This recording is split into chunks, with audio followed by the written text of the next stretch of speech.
I want to go back to Jung and this idea of values. So as you were saying it, I was like, yes, part of me agrees.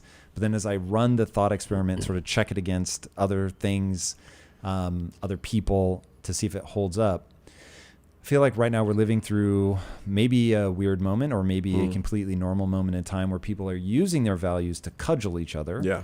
And it doesn't, when I look at them, it makes me deeply uncomfortable and does not resonate with how I think about values. Yeah. So is this just a bastardization of the word value, or do the people that on either side of the aisle that are just viciously going after each other, right, do they really believe what they're saying? Because it seems like a super dark energy. Yeah. So this is a variation on the theme. These are people's true values, but in a fear equilibrium, where we're culturally in a polarity of fear. Fear and love are cognitive and philosophical opposites. So fear is the master emotion. It occupies a part of the limbic system called the amygdala. It actually uses more brain tissue than any other basic emotion because it's what keeps you alive. If it were not for fear, you would have been, your lineage would have died out hundreds of thousands of years ago by being eaten by a saber-toothed tiger, which weirdly you were not afraid of. Right. And so fear is really important. Love is the opposite of fear. Love will actually neutralize inappropriate fear or excessive fear. Fear will... I did not see those opposites coming. Yeah, because we think of love and hatred, but hatred is downstream from fear. Hatred is always a byproduct of fear, downstream from fear. So what happens is I love the way you say that, like ultra profound shit. Like, yeah, obviously. I've never thought of that before. And so when people come to me and they have too much fear, the prescription is surround it with more love. Neutralize it with greater amounts of love. It's pH and it's alkaline and acid. If you, on the other hand, if you're looking for more love and you don't have enough love in your life, I'm going to ask you questions about what you're afraid of, because I'm going to try to work on your fear. God damn. Yeah. And so this is how we actually deal with, if you have a fear problem, I'm going to work on the love dimension. If you have a love problem, I'm going to work on the fear dimension. Okay. So now in all the way all this comes together ultimately in our lives is we have to figure out what the problem is. And what we have in our society today is a fear polarity in our politics, in our ideology, in our culture. And what that meant, the way that manifests in our values is we don't use our values, which are beautiful and good, as a gift. We use them as a weapon. Now think how counter effective that is, how destructive that actually is. But when you're in a fear polarity, you're actually, through fear, you're going to use your own values antagonistically toward other people, which is incredibly ineffective. You're using coercion instead of persuasion. The point of values and sharing your values is to persuade each other. That's the fruit of the Enlightenment, but it's also just, the basics of human nature. If you cudgel other people with your values and use them as a weapon, there's 0% chance you're going to convince anybody of anything, but you're trying to use force. Zero. So the problem that we have is we could move from a fear to a love polarity, then people would go back to using their values as a gift. We will disagree. We will disagree. But disagreement is beautiful. It's the competition of ideas, which is fundamental to a free society. You and your wife, there are things you'll never agree on, and you will die married and in love. You can live in permanent harmony with somebody with whom you disagree, but only if you have a love polarity in your life and you use your values, which are in contrast to the other person's values, as a gift and not as a weapon. What we see today in politics, on campuses, in media, is that people are trying to kill each other with their values. You're a traitor. Well, you're a racist. I mean, the things that people are throwing at each other is basically never going to convince anybody of anything because there's too much fear. Damn. So what are people afraid of? People are afraid. We go through these sort of sine waves of these cultural polarities a lot. And emotional contagion is a very profound thing. Facts. Yeah. And so emotional contagion is one in which it's the culture actually starts to become infected. So when I was a kid, for example, growing up in the Pacific Northwest, in the 1970s, there was deep fear of serial killers, cults. I remember. It's a fear-based polarity of cults, and what that led to was unbelievable bitterness in politics, where left and right, just as bad as today, or almost as bad as it is today, between the Democrats and the Republicans, between the conservatives and the liberals, and it all came from the fear that had infected, from in the aftermath of Vietnam and the culture wars that were going on, and the Cold War, it was a very fear-based society on the basis of this. There was a break in that, but then, it comes back again, is the whole thing. The opportunity for us as social entrepreneurs, the opportunity for us is to change the polarity, is to encourage people to live by love, to have the courage of actually living by love in a fear culture. And that's, you can fire people up with that. What does it mean? How do you do that? You basically, to make people commit to only using their values as a gift, to being around people who are different than they are, to listen to different points of view, to go to people that with whom they would ordinarily not be in communion and say, I want you to know I love you. To say those incredibly transgressive words. This is the most transgressive message in all of human history, is love your enemies. Pray for those who persecute you. That's the gospel of St. Matthew. That changed life on earth, actually, is to say that concept led to the Western Enlightenment, which basically said we don't have to use force. We can actually live by persuasion. That was a profound difference in the culture that led to the progress that would create an economy where Tom can become a successful entrepreneur, quite frankly. One thing leads to another, but we're in regress right now. The fear polarity in our culture is leading us, we're devolving culturally because of this. So if we really want a better world, I mean, I know I sound like just like an unrepentant hippie, of which I've been credibly accused, that we need love. We need to stand up to the people on our own side, whatever that side is, and say, I refuse to hate. I'm just not going to do it. I'm done, man. I'm done. I love you. It's interesting. So I can't articulate it that cogently because I probably haven't spent as much time thinking about it as you, but I've come to a similar conclusion. So what I've been saying, so I never thought that I would ever utter a word that had anything to do with the culture war. And then I started to really get freaked out by watching people run in opposite directions, like just seemingly as fast as they can. Because you're not super political, right? I'm not political in the slightest. Yeah. I don't find politics interesting. It seems to encourage people to be divisive. Right. And so my thing is, to your earlier point about you can be married to somebody and love them deeply and passionately and disagree about things. So in business, as is true in marriage, if you both think alike, one of you is not necessary.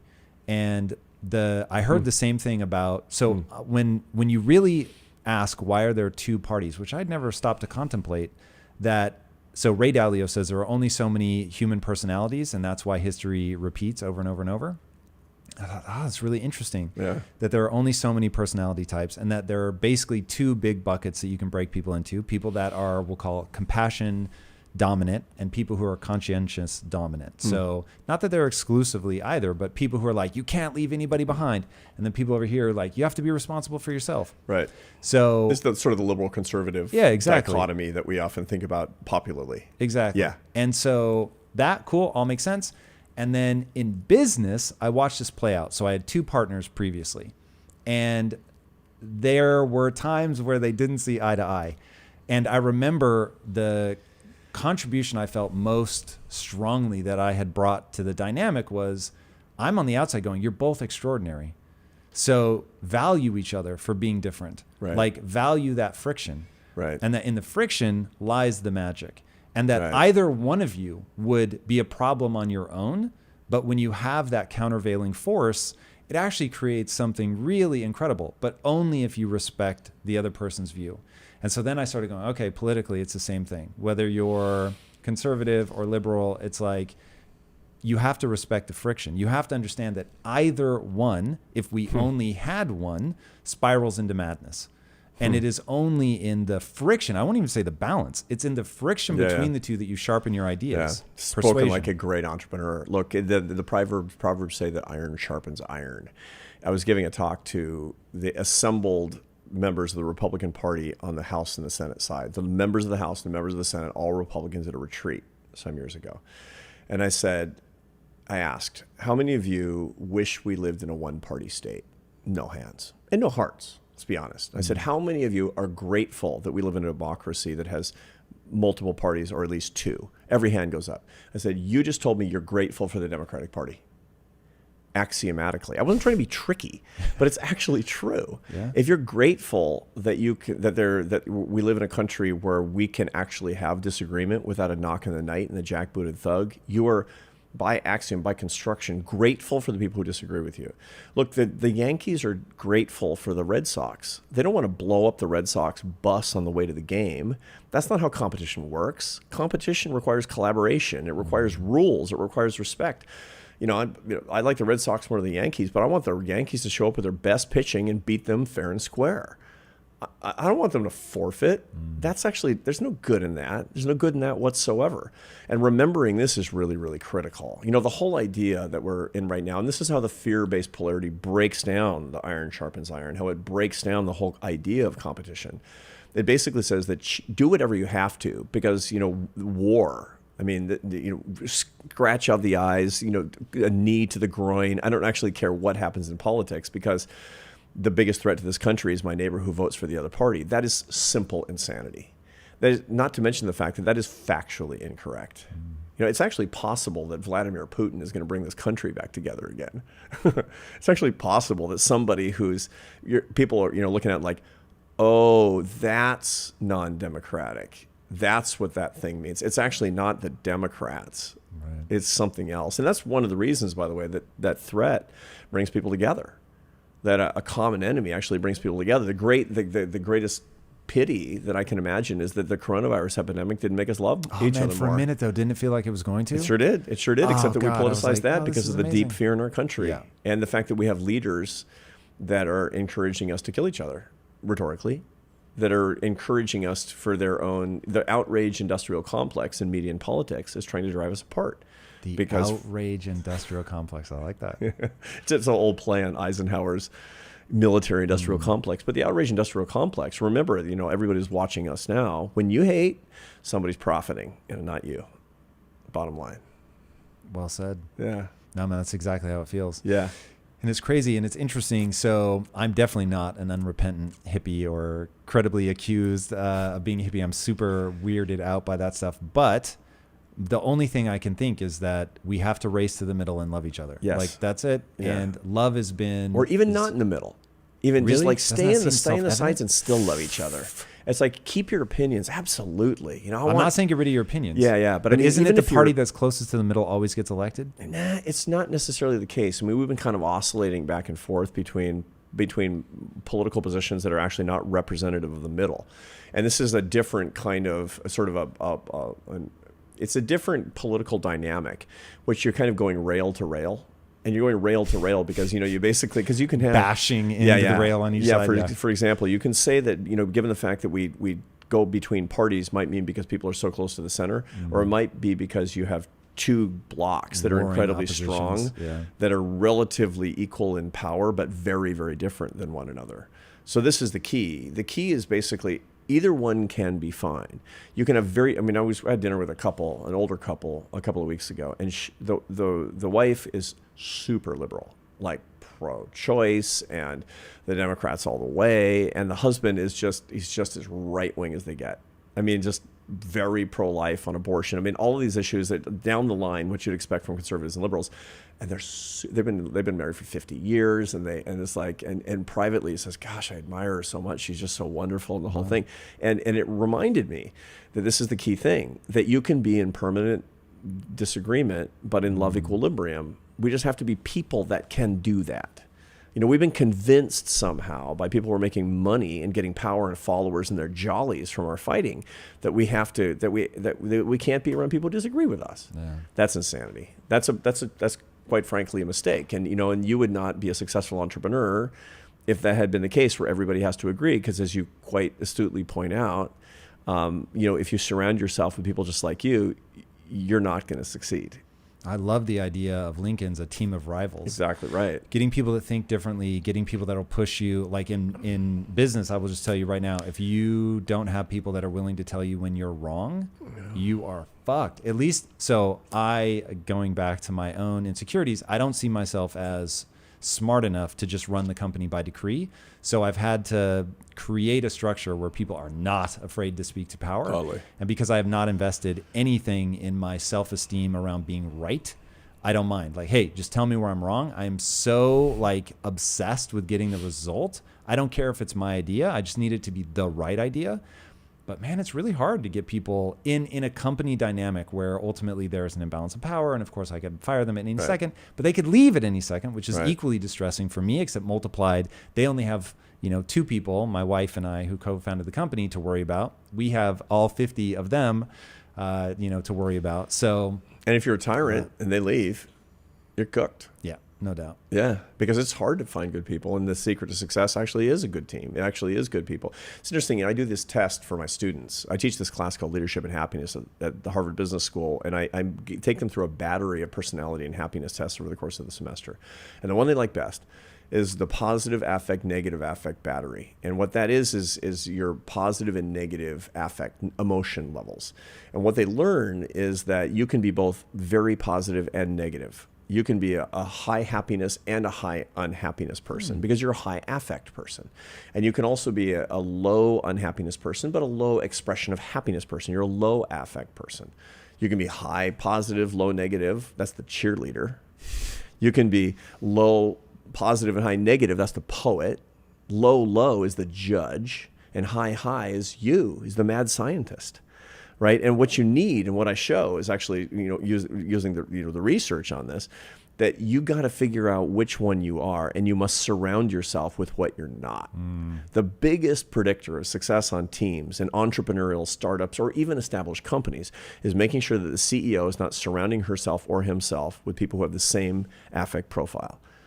And there's a role for everybody. There's a role for the poets. There's a role for the judges. It's interesting. There's a guy who, there's actually a woman in my class this year, and she's like, I don't know if I can be a successful business leader. She's a doctor, and she's getting her MBA, super high, super striver. She says, I don't know, if I I've got this judge profile, this low affect profile. I don't know. I said, what'd you do for a living before this? She says, I was a surgeon. I said, that's perfect. I do not want a high affect surgeon. Somebody who opens me up and says, oh my God. And so there's a role for everybody. And we actually need that iron sharpening iron on our teams. And we need to value it. We need to love it. We need to actually resist the tendency to want to surround ourselves with people like us. And this is exactly what we're not doing in our politics. And our country is in decline as a result. I also think we need to have a healthy distrust of ourselves. You're not going to like those words, but I am skeptical enough of myself, meaning that I know I'm high, that I can get very excited about something. I know that emotions make dots feel like they connect that don't actually connect. And so it's like I have to make sure that I seek that disconfirming evidence, that I don't think, well, I feel it, and therefore we all need to get behind this idea. Right. I'm like, no. I tell people, put on your cynical hat. Like, tell me where's the problem. Yeah, I completely agree with that. And if you had Adam Grant on the show? No. Adam Grant teaches at Wharton at Penn, and is a social psychologist, fantastic. His newest book is called Think Again, which is exactly the case that you're making. He makes the case that if you really want to be successful, don't trust you. And it doesn't mean that you can never trust you, but look for the evidence to the contrary. Look for ways where your confirmation bias is probably leading you astray. Don't look to feel good about yourself because you were right on everything. Look, you're wrong on lots of stuff. You just don't know on what stuff.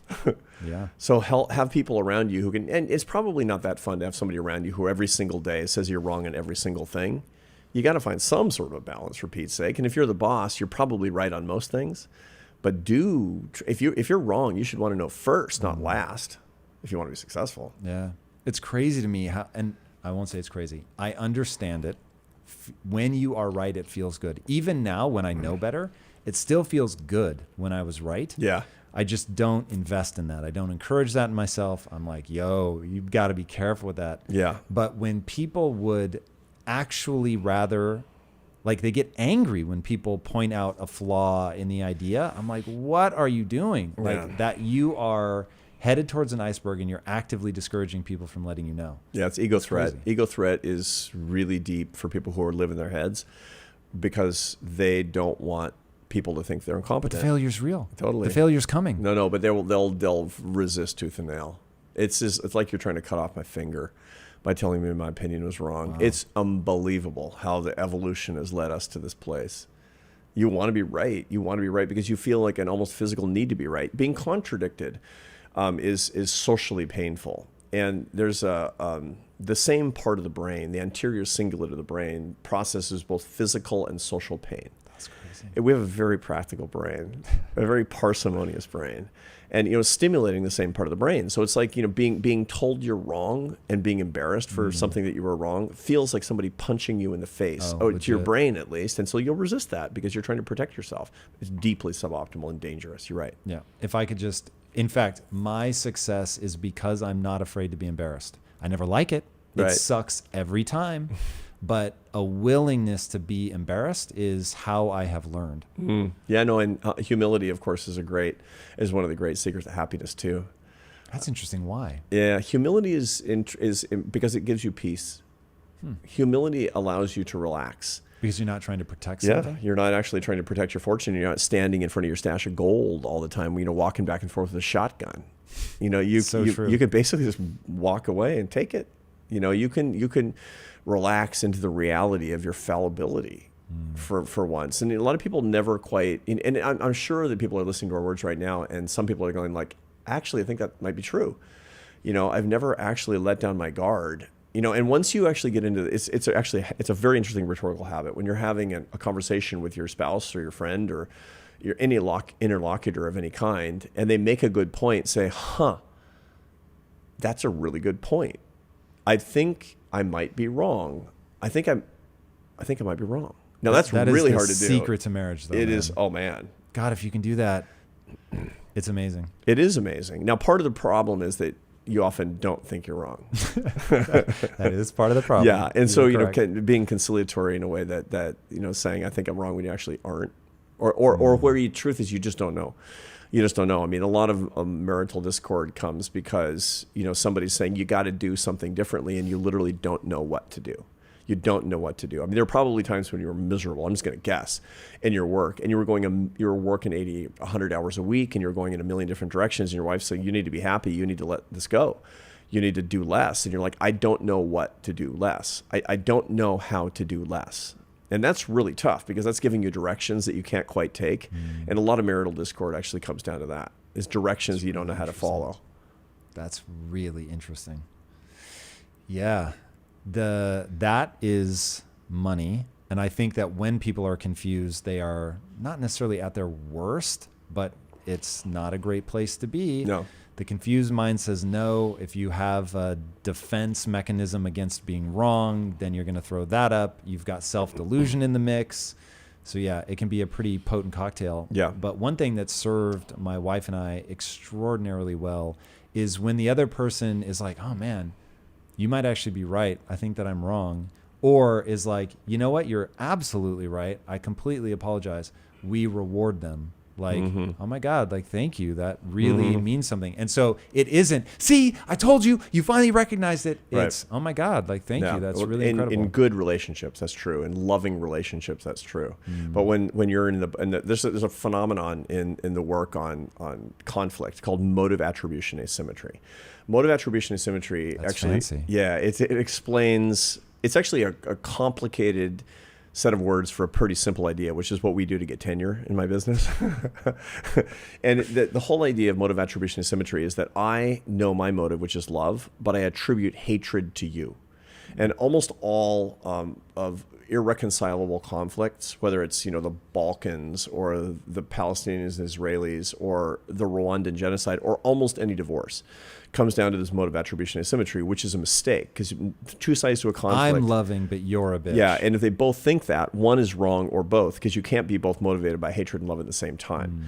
Now, the secret to when couples are in this dynamic, according to John Gottman, who's the world's leading expert in marital reconciliation, he's got this thing called the Gottman Marriage Laboratory in Seattle. Is he the one that came up with the idea of the 4 horsemen of the apocalypse? Yes, exactly right. Of contempt and sarcasm, and et cetera, avoidance, et cetera. Yeah. And he also talks about the 5 to 1 list, where you have to say 5 loving things for every, that's the magic number, where a marriage can thrive with criticism as long as there's 5 acts or expressions of love for every criticism. No, I mean, it's this, he's fantastic at these particular heuristics. But he notices that, if he can get couples to start talking to each other truly, to say, "I'm angry right now, but don't forget, I'm madly in love with you." then that diffuses, that short circuits the mode of attribution and symmetry. But when you don't say that, the other person actually does think that you hate, even though, and both sides think that the other side hates as a result of that. And this is where a lot of the problems actually come in the way that we become defensive because the other person hates us and we're trying to defend ourselves. You defend yourself when somebody's actually attacking you through hatred. But if you can get past the communication problem, where neither side actually understands the other, then suddenly you can say, when she's right, man. When she's right. Because she loves me. She actually does love me. She's not nice to me all the time, but she actually loves me. And that's how I feel about my wife, by the way. At the end of the day, she loves me.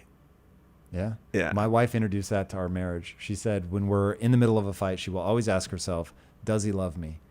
And she said, as long as the answer is yes, then we navigate through. And if the answer is ever no, we have a totally different problem. Yes. And I was like, damn, that's really smart. And so she actually bought these coins that said love on them. And if we were ever in the midst of a big fight, she said she would hand it to me or I could hand it to her. And so we each carried them with us. And we only had to do it once. And it was so profoundly like disarming. She pulled the love token out and slid it across. And I was like, fuck yeah. And we had agreed when we were emotionally sober that if somebody pulls that out, no matter what, you stop arguing. Yeah. And so, yeah, it was incredible. Yeah. And just doing that once gave us like the emotional memory to be like the next time we're in a fight to just remind ourselves, wait, this person loves me. I love them. Like, it doesn't mean that you sweep things under the rug because we've learned that is not a winning strategy. Right. Like you have to keep discussing, arguing sometimes until you actually get to resolution. But doing it with a constant internal reminder that this person loves me and I love them. Yeah. It's pretty transformative. It is. And it's actually very important also to, of course, to be together. It's damaging to be apart too much. And this is one of the big mistakes that a lot of young people make is, commuter marriages tend to be very difficult to maintain. Is that like a thing now? For sure. For really? sure. Living in different cities. Yeah. What? A lot of couples live in different cities.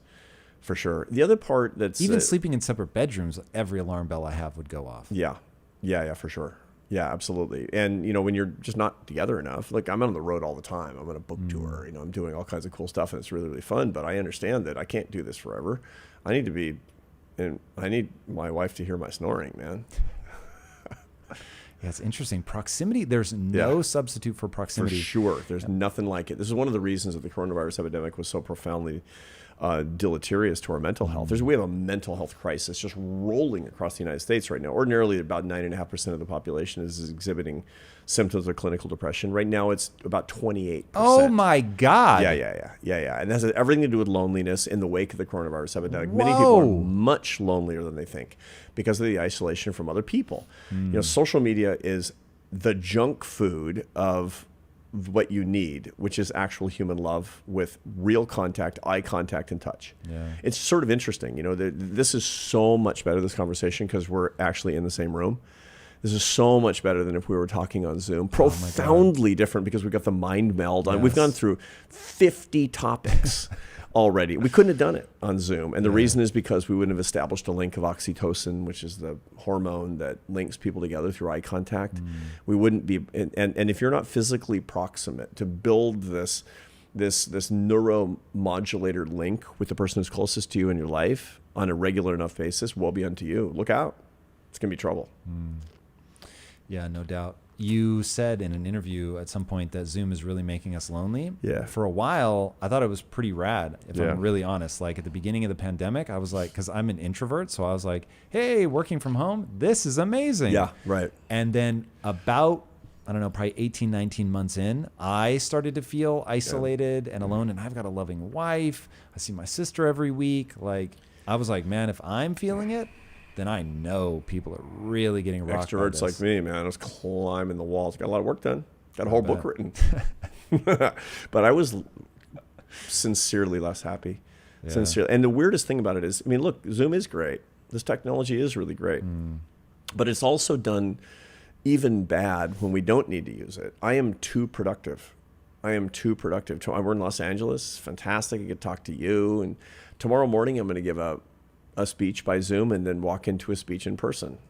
Last Friday I gave a speech in Madrid followed by a speech in Dallas. I was in crazy. Dallas. That's too productive. I'm actually a work machine, and I need to be very disciplined because I want to do more. I want more. We're more machines. We're wired for more. And what Zoom is given us the ability to do is to stack productivity on top of productivity on top of productivity. And we need to sort that out. That's really interesting. Because I'm such a fiend for efficiency, Yeah. I am not prone to seeing the problem, but I actually understand what you mean. There's no, like there used to be down moments where I was traveling from one thing to another, even if it was small, like in an Uber or something like that. But now when you have literal, where you have to say, hey guys, I'm so sorry, I just need to go pee, because there's no break. No just break. Zoom. It's Oof.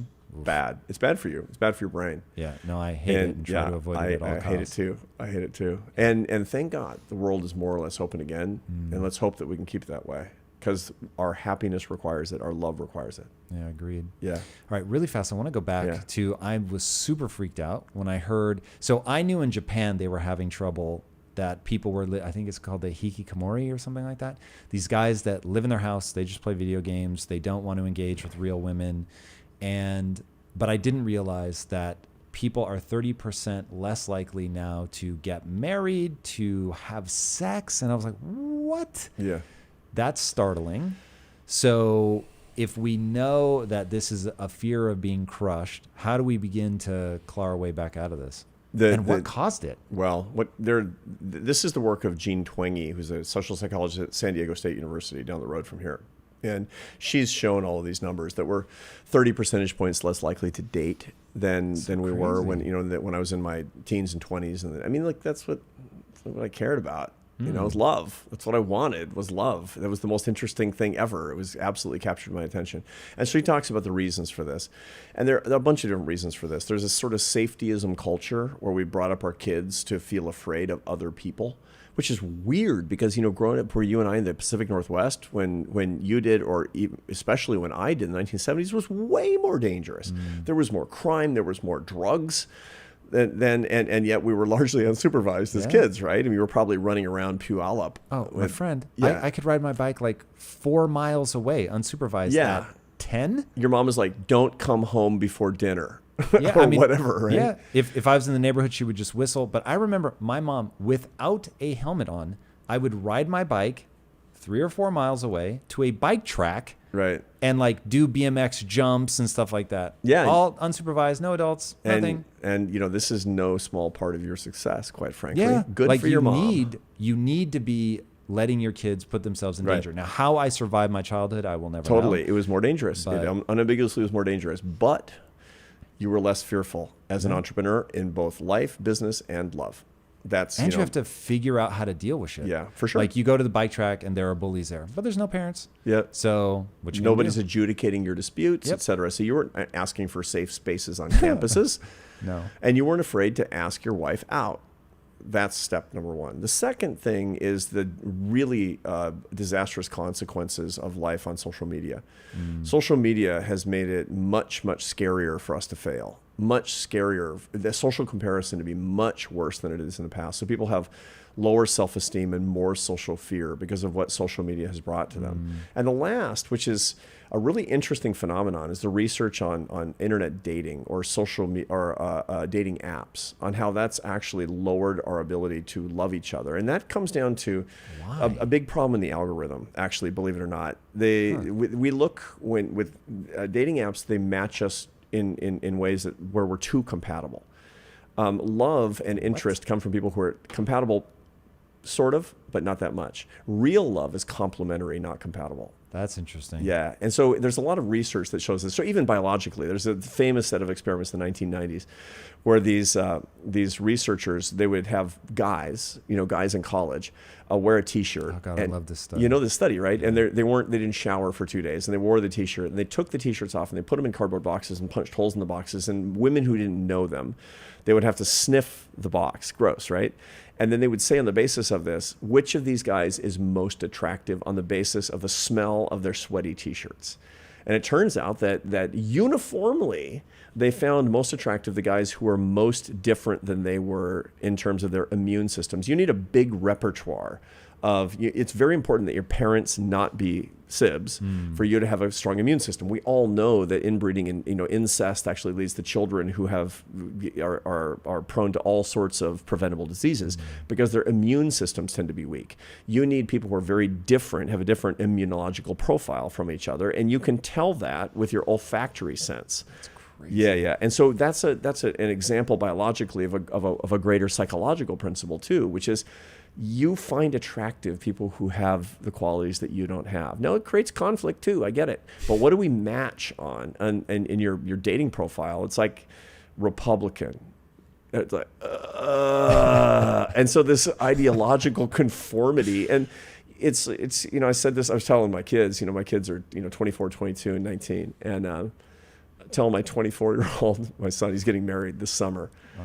And I was telling him about this. I said, it's basically you're inadvertently, with a dating app, which he never used, but all his friends did, you're inadvertently trying to date your sibling. Oh, and my son says, not hot. Agreed. Yeah, that's not ideal. Yeah. So all of this adds up. Social fear, safetyism in the way you were raised, and too much compatibility. 1, 2, 3, 30 points down. Wow. That's crazy. Yeah, like, man, I love modernity. Yeah. I love it, but in the same way that I'm skeptical about myself and the ways that I think, I am skeptical about modernity and some of the things that it's introduced. Yeah. It's very interesting because I'm a Gen Xer. So for me, it was like, I was married before dating apps came about. Thank God, right? Thank God. I am a Me Too waiting to happen because my wife, it was a school for adults, but I was the teacher and she was the student. But like when you really break it down, same age, more or less. I'm 3 years older. Yeah, same age, more or less. Yeah. So it was me at my best. And there's this whole thing around whoever's the center of attention, women tend to find more attractive. Yeah. And so I was the center of attention because I'm literally at the front of the class teaching. And there was like a power imbalance that she found attractive. Yeah. It's like, maybe she shouldn't. Maybe that's bad. Like maybe now people would be really annoyed. Well, this is social construction that says that this shouldn't happen. And I understand that because there is plenty of abuse. But you can't rule out an entire class of behavior because of some cases of abuse. Look, this year, 17% of people have met their spouse at work. Bad enough that everybody's on Zoom. You're not going to find your spouse on a Zoom screen. Very, very unlikely. But on top of that, if you're making rules saying no love at work, then you've overcorrected. As a company owner, though, I'm super paranoid. I got it. It's like, oh, I got it, yeah. But I'm the same, right? I want people to be able to find each other. And so we've always made it, in every company I've had, a policy that as long as you tell HR or whatever, it's all good. Because damn, like, how else are you meeting people? Love is awesome. Yes. Love is the best. 70% of people who have a best friend at work love their jobs. Yeah. 58% of people who have a best friend at work wouldn't leave for more pay. This is the life in life at the friendship level. And now on the other hand, 25% of romantic relationships at work have involved one person who is married, and that's bad. Ooh, that's bad, right? Hi. And so look, but nobody thinks that there's no balance in here. Nobody thinks that there's not going to be abuses when there's something good. But to rule it out because of the liability, this is an overcorrection that is, I think, that's indicative of the way that we see love in our society that leads to these patterns that are lowering our happiness. We need love. Happiness is love, full stop.